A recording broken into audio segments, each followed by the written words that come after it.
Okay, good evening, everybody. Thanks very much for joining our first ever webinar.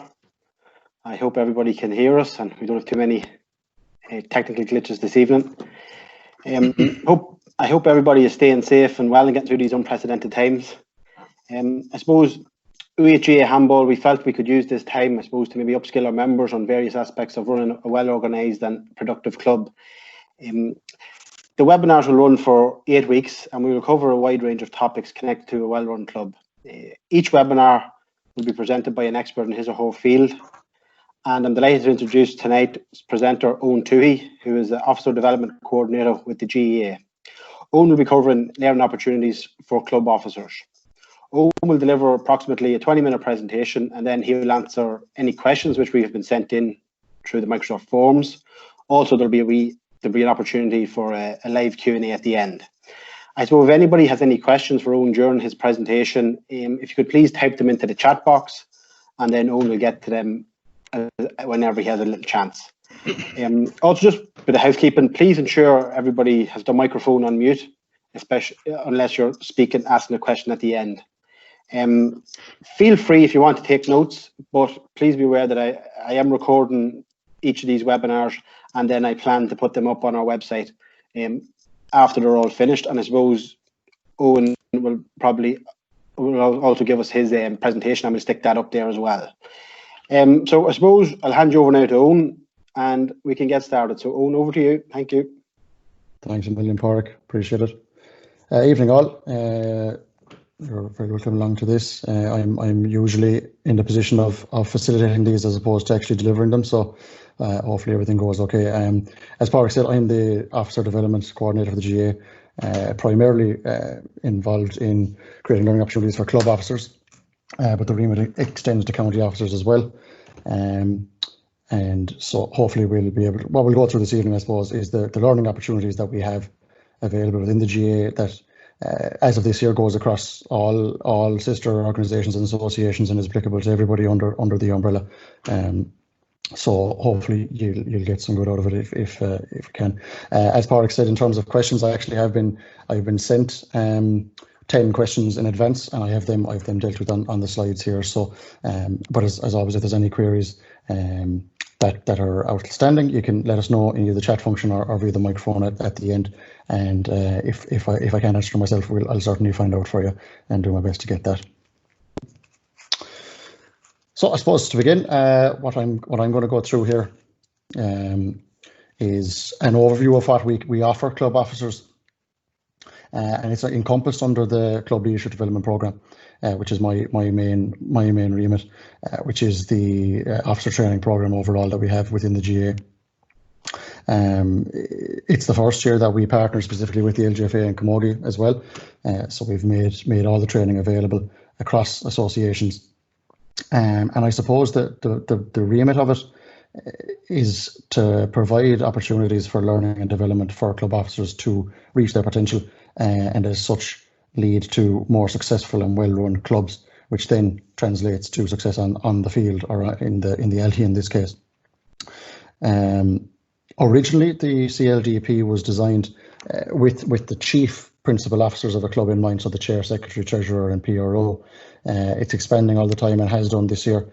We have a suite now of over 20 specific modules which cover a range of officerships, but also are applicable to all officers a lot of the time. And we're expanding all the time in terms of our methods of delivery, I suppose. So it would have been traditionally face-to-face workshops or seminars, but now, as can be seen from, I suppose, the unprecedented times we're in at the moment, we're expanding our range of educational opportunities, so across webinars and facilitating online learning as well, because I suppose the current situation has forced us to adapt ourselves, whether we want to or not, really. And I think for the most part, that's the silver lining we're taking from a learning point of view, is that the opportunities that exist in an online sphere are not. I don't think you can ever quite replace the face-to-face workshop for certain modules, but it's certainly not a bad plan B. The programme is designed and delivered by the National Officer Development Committee.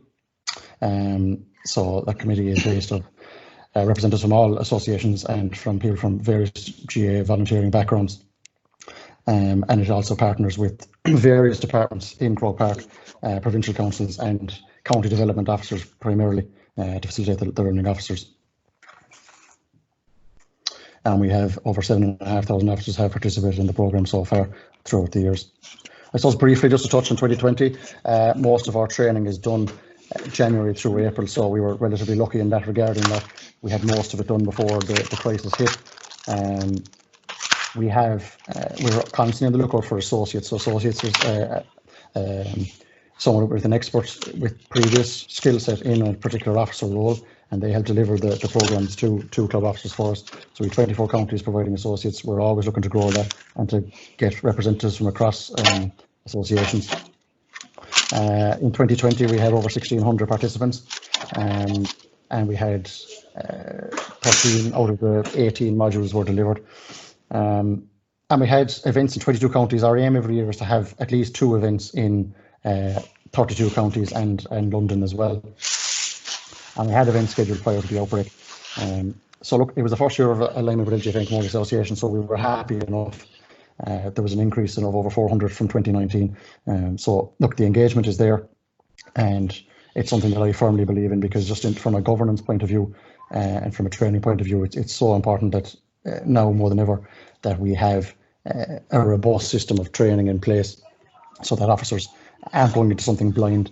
And it, I suppose, is a way to get more people involved, because they feel like it's not as much of a chore anymore, that it's a privilege, and they feel well equipped to deal with their new role and the responsibilities that come with that. So look, as Paul said, we're not going to keep you here all night. It's going to be a brief overview of what we have to offer and then dealing with the questions. So we'll go through the modules we have first in a brief overview, the online modules and the e-learning opportunities, how the programme actually works, the benefits to yourselves. This was the first year of a pilot called the Foundation Award Certificate for new officers, information on finding events in your locality and registering for those events, and then the suite of online files and resources that we have available for club officers, which is something we're very passionate about, that no officer ever feels abandoned, and that they have somewhere to turn, that they'd have vital resources they can access in times of need for specific situations.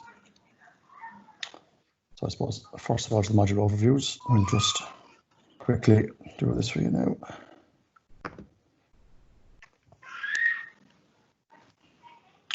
So I'm directing you here to the GA Learning Portal. Some will be more familiar with this than others, and it's basically the hub of all of our training. It's something that everyone's getting used to, I suppose, given the remote circumstances we find ourselves in now, and it really is a fantastic tool. I know in the past the GA Learning website might have had connotations of being kind of overly dense or complicated. We're doing our very best to simplify that and to direct people to their exact area that they're trying to get to. So this is just a brief overview of the modules that we have on offer and that we can offer to counties. So as I said, we started off with the club chair, secretary and treasurer and PRO. That was the initial kind of core modules. We have since expanded that to offer various communication modules, coaching and games development modules. One of the more popular ones this year was getting work done in Office 365. So that's our kind of basic IT module for club officers, and that was rolled out in 9 counties, I believe, up to the point of the pandemic. 2 other ones that were hugely popular were the Doing Things Right, Good Governance in Your Club, a particularly prevalent topic these days. The club AGM module is run every year around winter time, and essentially aims to help clubs get the best, run a productive AGM where it's not going through the motions and everything is in place prior to beginning.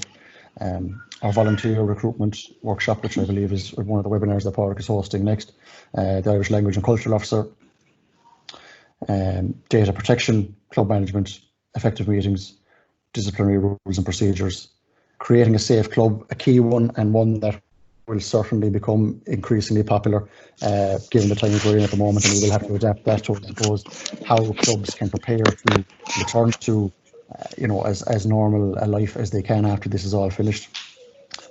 So every one of them has their place and has their time, I suppose. And now we'll just bring it over here.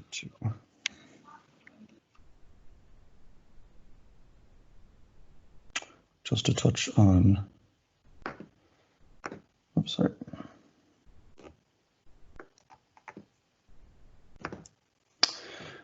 Sorry, yeah. So just to touch then on our e-learning and online learning opportunities, even before the pandemic outbreak, we had 2 online only modules. So these were the Club Officer Foundation module, which was an online module and designed specifically for new club officers. So someone who just got in the role was maybe feeling a bit overwhelmed and was looking to get down back to basics and back to the core of what was involved in being an officer, and that was applicable to across all officer roles.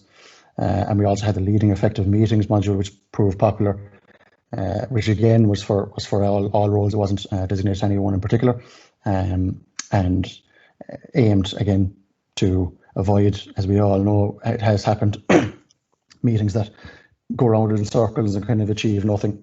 So that was the main aim for that one. In terms of webinars, even before excuse me, this pandemic, we had 2 modules which were delivered by remote webinar only. Now, they were the games management system. I'm not sure how many of you will be familiar with Serviceport, so that was the previous games management system, and that was changed over this year. So that was made available to counties on a learning basis, so people could get to grips with the new system. And we also had the Upholding Disciplinary Rules and Procedures module, which proved quite popular in terms of people on CCCs and on hearing committees. And so that's one that will remain as a remote webinar. But to be honest, what's coming out of this is that we're pretty sure that this blended learning approach that we're going for, which combines face-to-face workshops with online learning and with webinar learning, I mean, just practically, you know, in terms of ease of access for everyone and, you know, not having to leave the county and travel to the other side of the county for events, it's a lot more appealing, to be honest. And we certainly are passionate about it, that there's, you know, a real demand and a need to join up that learning. So I'll just flick back to the slides here now.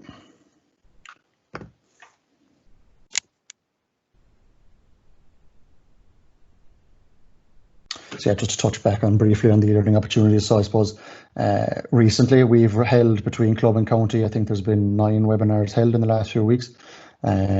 Topics cover governance, club treasurer modules, Microsoft Teams introduction, the means that we're listening to this evening. So to get people comfortable with that, and there was a webinar held on forms as well to facilitate county executives voting during these meetings. And we've had various well-being modules as well on personal well-being during COVID-19, because it is a particularly tricky time for everyone involved. And club strategic planning as well.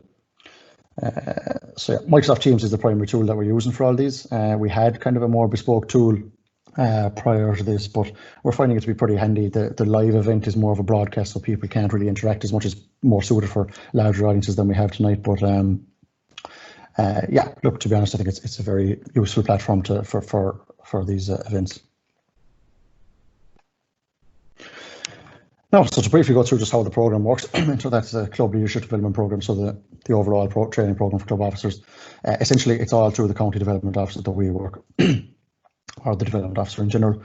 They are responsible for coordinating the training, and they essentially come to us based on the demand within the county. So if you have certain modules some year, you might change it up for the next year. It's all dependent.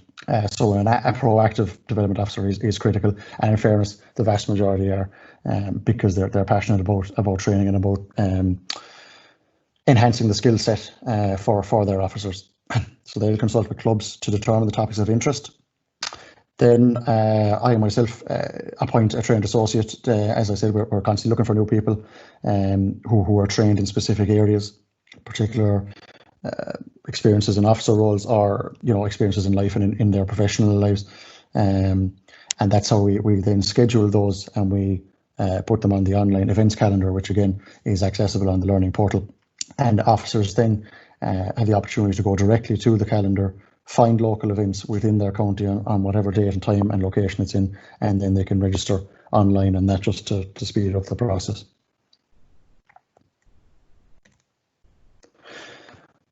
Look, I suppose in terms of the features and benefits of the programme, what we're trying to get here is not a lecture theatre. That's a key part of what we're at. All of our modules are round table in format. They feature heavily on discussion and on sharing experiences that officers have had. We're not trying, like there's always so much experience in the room that you're it's not trying to reteach everything. It's just about trying to find that one little thing that you can do a bit better, that you can bring back to the club, really. And it's a relaxed experience. There's no test, there's no exam at the end. It's an experience for the collective benefit of everyone, regardless of where you're from. The venues are a big thing for us in that regard, and development officers work hard on that in terms of securing the appropriate venue and ensuring that everything is as comfortable as laid out, because we'd have a certain procedure we like to follow to run events in a consistent basis. So that if you're having an event in Leitrim, it's the same as having it in Wexford or wherever in the country you are. And we deal with specific information resources for your role. So the associates are there for a reason. They're particular experts in their field, and they'll have specific information and access to resources for the role and the club involved. And I'll come to a little later. This was the first year of our foundation certificate, because I suppose finding incentives for people is always a part of it, because regardless of how proactive you are, sometimes it helps to have something tangible to work towards, and that was our thinking with that. So I'll give you an insight in that in a few minutes. Benefits for you as an officer, establishing knowledge of your role, the roles of others. I mean, you'll always pick up something from someone else that you might have thought of, regardless of how experienced you are, and you will gain the latest information and resources available for your role. Leadership management skills will be developed. Role satisfaction is a big one. If you're comfortable in the role and you know that you're fully equipped and you know what you're doing, within reason for the remit that your role encompasses, then your satisfaction that you will have within that role is increased massively. I'll just touch briefly on the Club Officer Foundation Certificate. It was launched this year. It was our first attempt to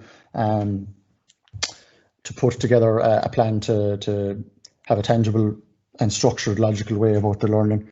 And there's 4 pilot counties involved. I believe it's Kerry, Cork, Mayo and Offaly. And we're still hoping to go ahead with that, because most of them had their initial modules done. And essentially the thinking behind this is a combination of face-to-face workshops and online learning, including the AGM workshop at the end that people can attend, and they just get a certificate of achievement at the end of it. And it's just, I think it's a small thing, but I think it can certainly motivate people, and it can give them a sense of achievement, rather than just kind of going to random modules over the years and feeling like you're kind of going in circles. That was the kind of thinking with that.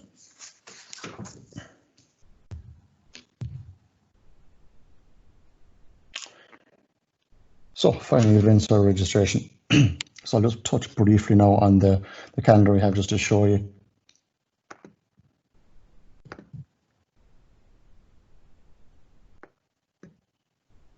So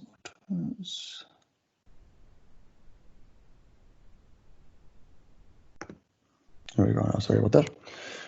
So again, within the learning portal, so everything to do with officer training.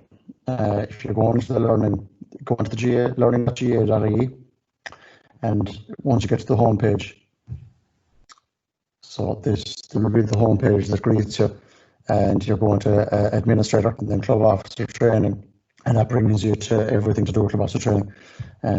It's the hub, and if you scroll down there small, but you'll get to the calendar, just briefly to show you how it works in action. And as soon as an event is confirmed with us, an associate, we input it here, and you'll have the date, the time, the location, and the opportunity to register for it in advance. And again, it just gives a structure to the whole thing. Where we're still, there's the traditional way of doing it, and that works absolutely fine. We still have sign-in sheets. We still have, you can't beat a phone call, all the rest of it, and direct emails and all the rest of it. But for the proactive club officer, it's a great way to keep track of learning, what you've done, what's on your horizon, and where you're heading to next.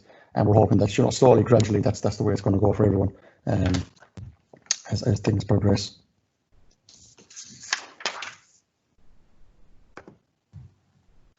Let's go back to the slideshow here now.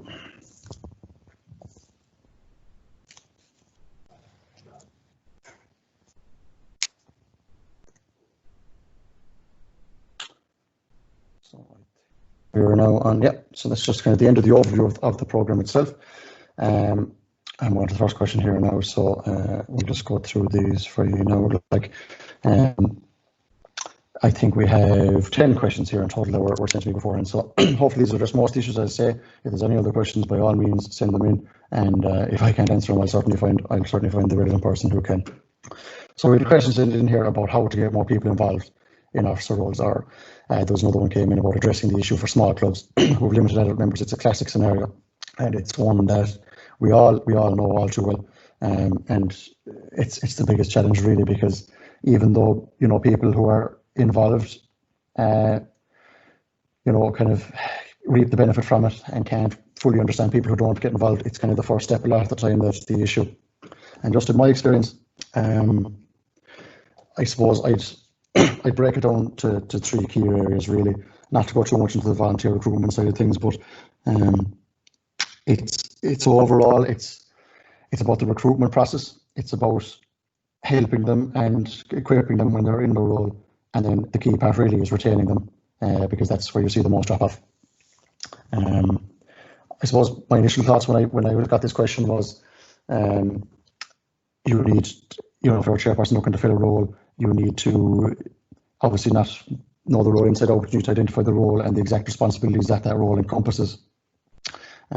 We have more resources on the portal in terms of role profiles and specific guides that have a list of responsibilities for each role as well. So, they're there to be shared with people as well, which might put some fears at bay.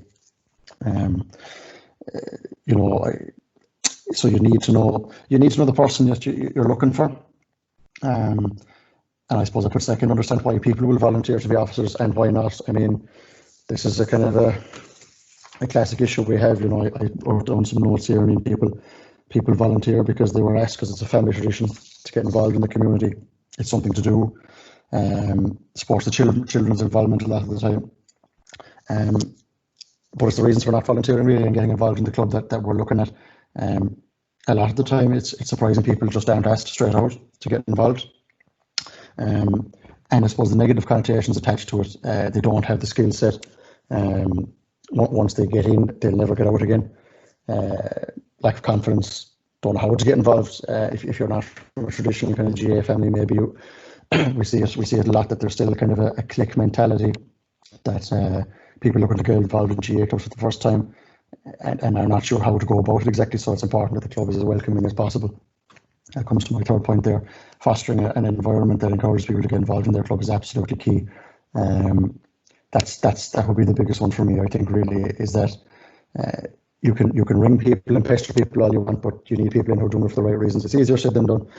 But I jotted down a few things here from our previous webinar as well about positive club environment. Like, you need it to be an energetic place, an enthusiastic place where everyone is welcome, where it's well managed, it's safe, there's a good reputation with it, welcoming, active, interesting.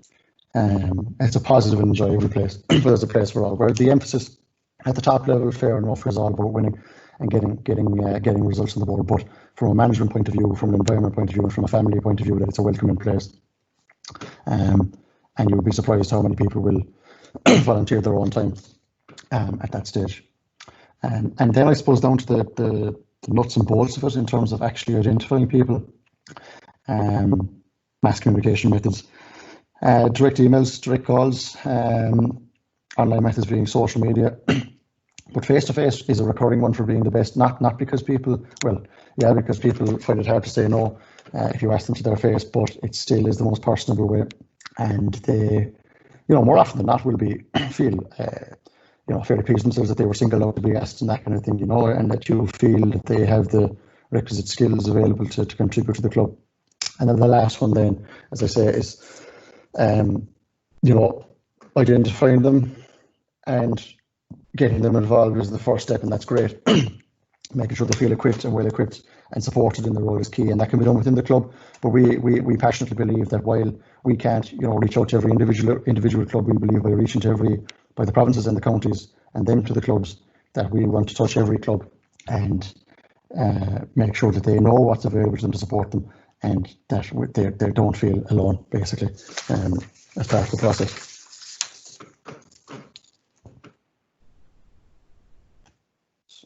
2 here. There's another good one. How to develop club officers without overburdening them.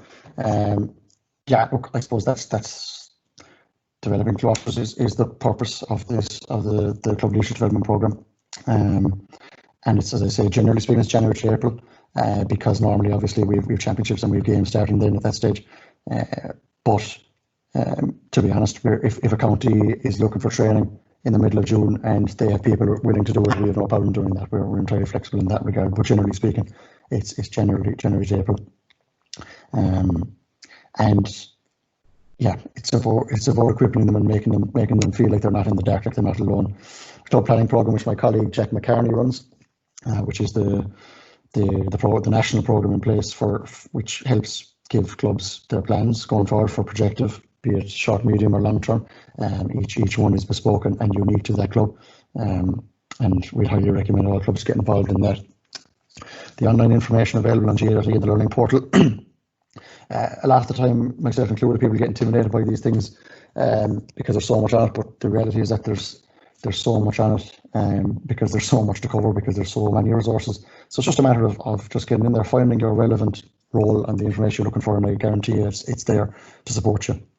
The Clubs for manual has recently been updated and is available as a download from the learning portal. It's a great tool which deals with specific issues and specific queries that clubs have all the time from the frequently asked questions, and is a very useful reference tool to share with club officers depending on the issue they're having.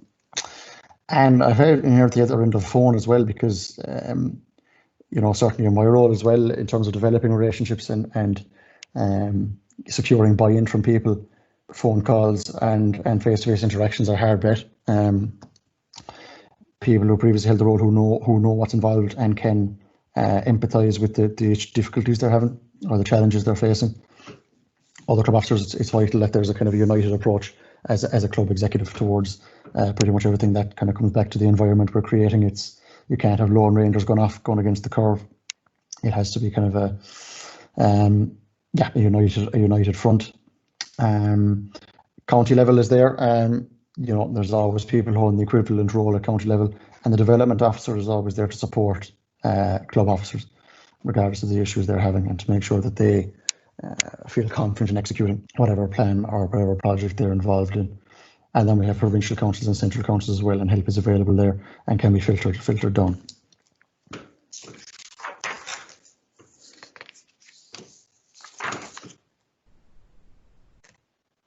So the question here, yeah. So it was for helping new officers with IT issues. So as I said earlier on, the Office 365 workshop was proved very popular this year.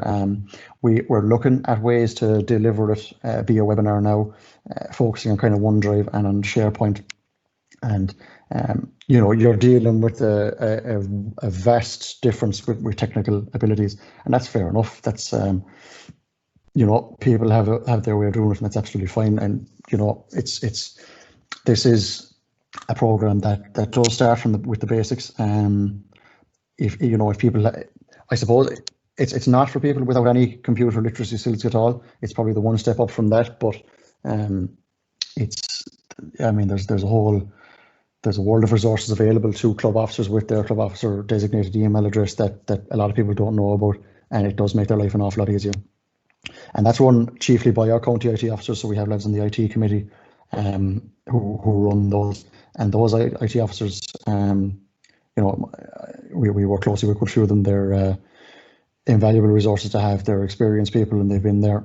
And no queries it would be seen as being too silly to ask. They're available and they're ready. And again, on the learning website, we have that link there, learning.ge.ie/IT help desks, which bring you directly to specific frequently asked questions or IT related issues, which would hopefully be a help to you. Online files and resources. So just bear with me 2 seconds now. I'll show you where we have these in the portal.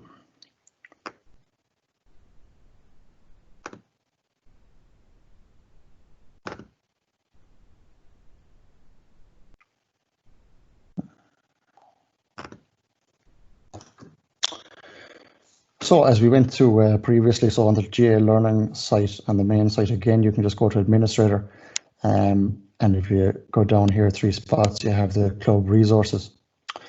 And this is a bit of a treasure trove, really, in terms of all the resources that would be at club officer training events are stored here, and they're downloadable to anyone at any time. I mean, we have templates for chart of accounts for treasurers. We go through here forever. There's case studies from workshops, structures to different committees, and various other resources, basically for more or less every role. So if it's an important file, you'll find it here, and it's where we direct people as our first port of call. And if we don't have it there, we will fairly soon, essentially.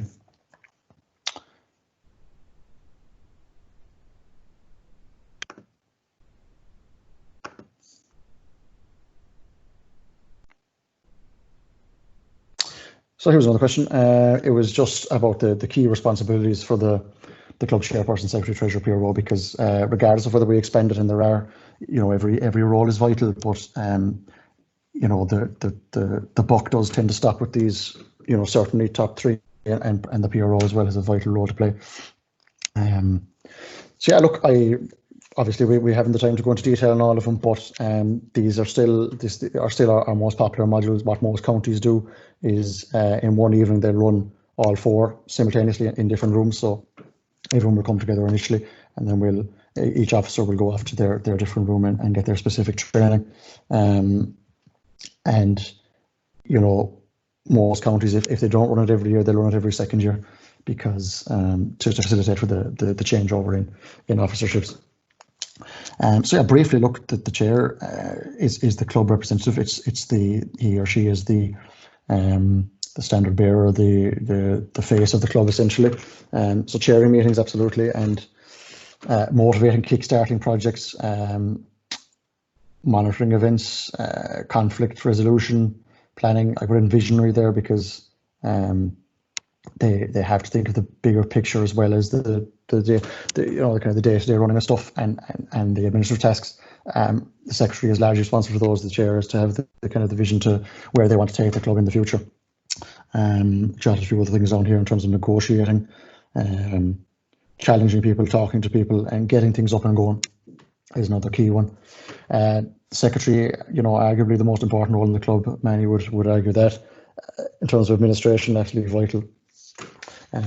Meetings, organising meetings, recording meetings, the minutes, and keeping everyone on a fixed path. And sorry, no, where we're going. Yeah, club planning and communication is probably their most important role, because they're communicating. Without them, nothing can happen. They're going from the top down, the bottom up. They're the hub, really, of what is a complex web of communication within the club, because there's so many moving parts. They have to pass on relevant information to stakeholders and liaise with fellow officers, and effective communication is vital, really. And in terms of organisation, administration, player registrations, membership, registering teams for competitions, all the rest of it, it's a tough job, which is why it's not overly common to have a vice secretary, but it is a role that we still would have touted as being very important wherever possible, just to take some of the burden off the secretary. Notwithstanding that, the treasurer has a vital role to play in terms of financial decisions, management, reporting, and governance. It's for example, here I put down implications around the appointment of outside team managers, which is a very common thing these days. Keeping a record of the finances and procedures, and making sure those records are properly maintained and traceable is key. Compliance and governance is key with the legislation. It comes back to the governance module, which the governance module is governance in general, but then the treasurer module has an aspect of governance to it as well, of course. In terms of setting direct objectives, adopting a strategy, and sticking to it. And they're also involved in fundraising and ensuring controls are in place, and generally looking after the financial side of the club. And then the PRO has a vital role to play, I suppose, in particular, going back to what I was alluding to earlier on, in terms of the club's image and the environment it creates. The PRO has an awful lot to do with that, because it's the days of it being the person who looks after the match programs is kind of gone. That's still a part of it, but there's a lot to it now. There is the potential minefield that is social media and websites, and the protocols and what to do and what not to do in that sphere. The general marketing, communication, the PR, media relations. It's a complex role. It's a role that's possibly changing at the most pace. So it's vital to have an appropriate person in there with the requisite skill set. I would argue. Let's have a look here now at the role profiles. 2.6.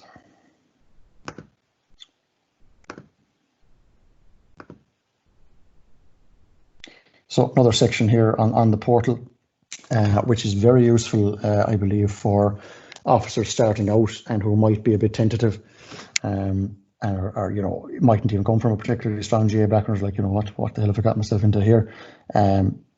We have role profiles. It's only 2 or 3 pages for each officer. It outlines the main responsibilities with specific detail, but not going too deep into it. To put their mind at ease and to say, look, this is exactly what you're responsible for, and more importantly, you can look at what you're not, what doesn't come under your remit, you know. So that's another useful section there on the portal.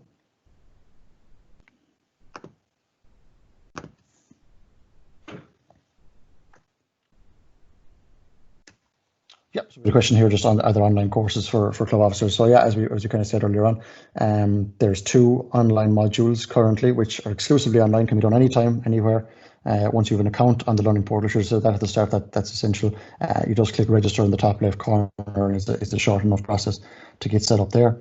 And then you have access to everything. So the 2 online modules are the Club Foundation, Officer Foundation module, which is recommended for any officer, regardless, if they're starting out or even if they're looking to retrain their minds and get a few basics on the board again about what it actually means to be on the club executive. And then the Leading Effective Meetings module, again, is a useful one for anyone that's involved in GA meetings, just in terms of having a more productive meeting, and to avoid some of the challenges that we all face when we're having these meetings. And then I have a link just there to the club resources as well, which are available as reference points for across all roles, in particular for treasurer and secretary, I suppose, being the most kind of paperwork heavy roles possibly. But there's files in there for most roles. And yeah, look, we would very much intend to increase the online course availability for officers going forward, because it's an awful lot easier to be able to say, yeah, look, I'll do an hour of a course there whenever it suits me, and rather than having to travel across the county on such and such date, and the evening is gone then, you know. So that's the thought process behind those. There's a good question that came in here to me about whether this officer training, this club leadership development program is aimed at the novice officer, or should you have experience? You absolutely do not need to have experience. Once you are confident in your role and you're happy that you've taken on a role within the club as an officer, this is very much for you, you know. So it's primarily aimed at novice officers, and that foundation award is named at new officers. But we are by no means excluding the experienced people as well, because oftentimes you have people who change their officer roles over the years, and so they're vastly experienced in one area, but maybe not so much in the other one. And at the same time, it's a great tool to come back and to learn something new, as I said before, to share ideas with people, and you will take something away from it that you didn't have before. And yeah, aims to equip them resources. Yeah, At the moment, I mean, we have modules that, you know, some are role specific, chair, treasurer, PRO, and so on. But to be honest, most of them are applicable across roles. And so they're something that every officer needs to be aware of. So for that reason, you know, we have a huge mixture of people who are in the role 6 months to a year, and the people who are in there for involved in their club for 30 years. So it's, you know, the blend is what makes it successful. And just one more point there, yeah, we were looking at possibly making more advanced courses in the future, depending on how it goes. But to be honest, if you do the course and you don't do it again for 2 or 3 years, that is going to repeat. Is going to be new to you, because we do update these modules pretty much every year. Only subtle places at times, but depending on updates in legislation and so on. So question 8 now. Someone said in how to balance winning with development. So I interpret this as kind of winning on the field versus in the boardroom, essentially. And I'd be a firm believer that success is a byproduct of a well-run club and club executive. They're not mutually exclusive. There is a direct correlation, and you can only need to name a few of the clubs that would traditionally be successful to see that winning is a goal for every club, regardless of how small they are. Every club has different goals. Some clubs look to win one match in a year. Regardless of that, it does begin in the boardroom with a well-run club, with a cohesive and unified front. I think when you're putting these executives together, diverse backgrounds, prevent kind of group think ideals. So you don't want people saying yes to everything, and you don't want people repeating the same process over and over again and being surprised then when the results are the same. So change is good, but obviously we need people to tie in as well and proceed with a coordinated plan as well. And that's why I just put in a link there for information on the club planning program, which is specifically about creating bespoke plans for clubs based on where they're at, where they want to get to, and how they think they'll achieve it, essentially.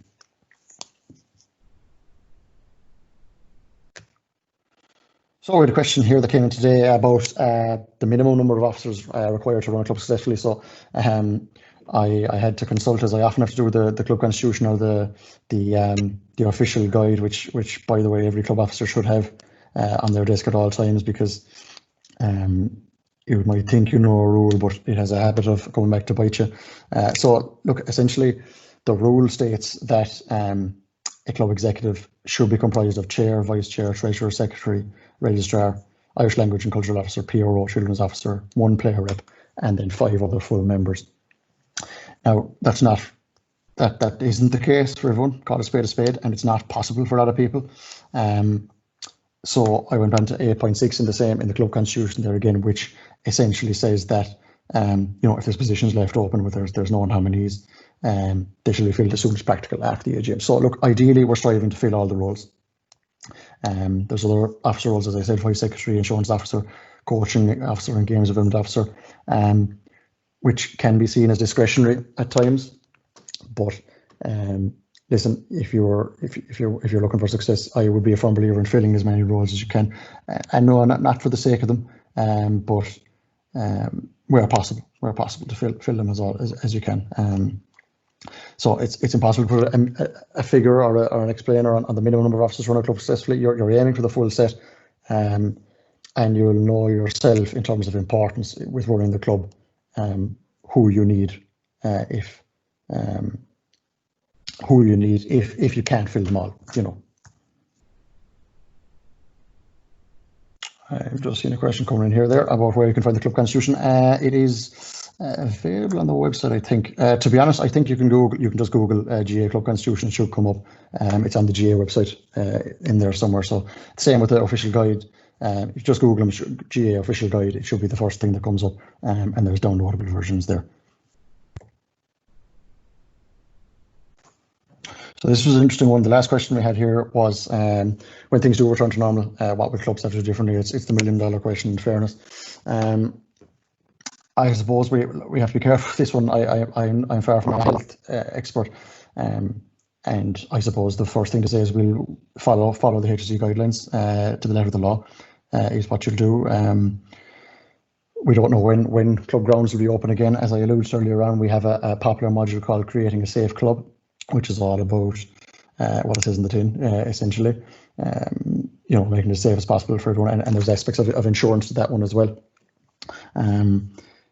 So I put down a few thoughts here, which has to be stressed. Kind of just my own personal feeling on the thing. Really, it's by no means policy. So yeah, look. So in creating a safe club, I would imagine that hygiene will be huge. I put down here about the potential to have even appoint a temporary hygiene officer. I think we're going to have scenarios where we're going to have sanitizer available. Going in and out, you're going to have a strict schedule in terms of who can go on the pitch when. I know most clubs have that already, but I mean, you're going to have 15 minutes where people can get out and then people go back in. I'd imagine everyone will have to come togged. There won't be any dressing room use. No carpooling. Probably players bringing their own water bottles. And social distancing, in terms of the actual training. It's hard to know what way that's going to go, but the deep cleaning as well is an obvious one, but an important one. I think clubhouses and any place where people are touching surfaces, gates, doors will have to be cleaned deep. If there's bars or gyms involved, they'll have to be the same. So yeah, look, it's going to be extremely challenging for people, and clubs will have to adapt the same as everyone else. And there's no doubt that it will take a large collective community effort, I think, to successfully do that. But I've no doubt that will be the case, because, as I say here, like everyone is trying to avoid this cluster effect. So, essentially where the virus gets out into a particular club or locality or whatever, and it festers there. So that's what everyone's trying to avoid. And until we can kind of prevent that as far as we can, I don't think we can safely return to normal, or certainly processes will have to be adapted. So I think that's me pretty much done. Thanks a million, and I'll hand back to Pádraig here now and see what if there's any questions coming up in the chat there. Thanks very much, Eoghan. If anybody has any questions for Eoghan, speak now, or forever hold your peace. Go ahead. Eoghan, I just might have one here for you. I suppose this COVID-19 situation has changed all of our lives and stuff. Do you see a lot of the club officer training maybe moving to online platforms in the future? Yeah, absolutely, Pádraig. It's a funny one because by their nature, when you're dealing with club officers, you're often dealing with people with strong traditional values in the way they do things. Like, and there's nothing wrong with that, but trying to get them to move towards online learning is the key. Like, and so it's one, silver lining, if you can call that, of all this, is that it's forced people to do this. And I think for the most part, it's a very effective way of learning. To be honest, you can't. You don't have the same interaction. You can't replicate that. But we're certainly going to be exploiting the process that we create a blended approach for learning, because we think that there's certainly a place for the two methods as part of the program. Yeah, I definitely agree with you. I suppose, like, from my point of view and my role, I can see it sort of changing a wee bit more as well, and utilising such platforms like this. I suppose, Club Forum went very well last year, but I suppose it's hard to ask people to come up into Dublin, coming from Cork and Kerry, and long journeys, where maybe something like this could be another option we can use down the line. Absolutely, yeah. Anybody, any questions? Listen, if not, guys, bang in any questions you have to me, email them in to me. I'm sure I can pass on Eoghan's email address. He won't mind. No bother. I will get Eoghan to bang me over the presentation, and we'll get that out to everybody who attended tonight, and then I launch it then on the website at the end of the 8 weeks with the rest of the there's a question coming in, isn't there? I'll bang it out at the end. So I suppose, folks, that's pretty much it for tonight. I want to thank everybody for tuning in. Thanks very much to Eoghan for sharing his expertise with us, and also for, I suppose, the work you put in preparing for this evening's webinar. Thanks a million, Eoghan. I hope everybody gained a little bit of knowledge and something you can bring back to your club and try and implement it. As I said before, this is week 1 of 8 weeks, and I'm delighted to say next week's webinar will be delivered by Oliver Keaton. I think Oliver is there tonight, and I suppose anybody that was at the Club Forum in November would have heard Oliver speaking, and how knowledgeable, professional and organised Oliver is. So we look forward to hearing what Oliver has to say next week on volunteer recruitment, and I suppose what's even just as important, if not more important, I suppose, volunteer retention.